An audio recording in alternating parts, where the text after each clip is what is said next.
All right, our daily dose of cringe. We Yes, have let's do it. a clip here from Integrity TO of Chris Billinger. He's one of Olivia Chow's appointed members of the Toronto Police Services Board. This was from their meeting yesterday. And I can tease the audience that David Menzies was there, so a full report will be coming. But this is, I guess, the newly expanded land acknowledgement that they say now ahead of their meetings. Oh my God. Start the clock. Okay, go ahead. Thank you.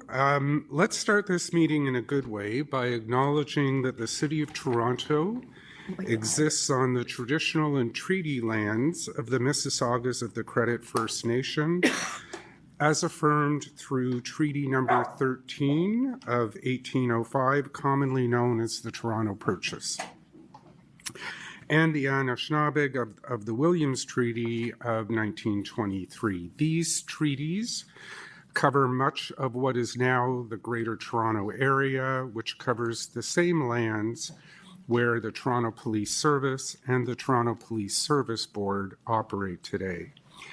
In addition to the Mississaugas of the First Credit Nation, this land has also been the traditional and ancestral lands of the Anishinaabeg, such as the Chippewas, the Haudenosaunee, and the Wendat peoples. Today, this land is home to many First Nations, Inuit, and Métis community members, people who live, grow, and raise future generations here, continuing deep connections with the land that stretch back thousands of years. As a board and service operating on treaty land, we must act within the spirit and intent of these agreements, ensuring that our work reflects the values of respect, reciprocity, and the reconciliation that they represent.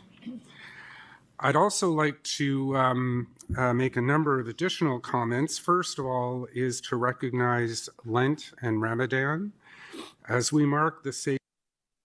Oh my God. Yeah, At it least they continues. recognize Lent. I think it's like 3 minutes long. Like he does the land acknowledgement and then it's like, okay, meeting over. We don't have time for anything else. Everybody go home.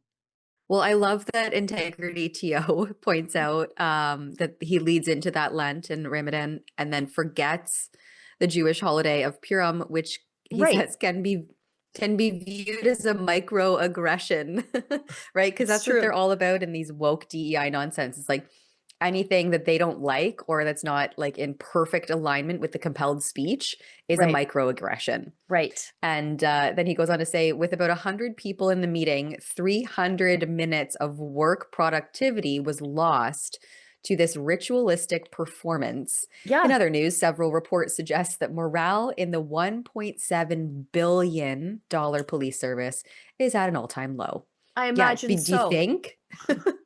I imagine so. Like the city is turning into a war zone.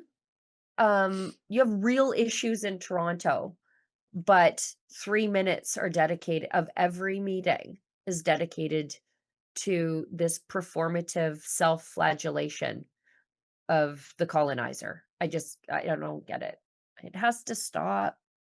Has to Yeah. stop. Look at BC. Don't do this.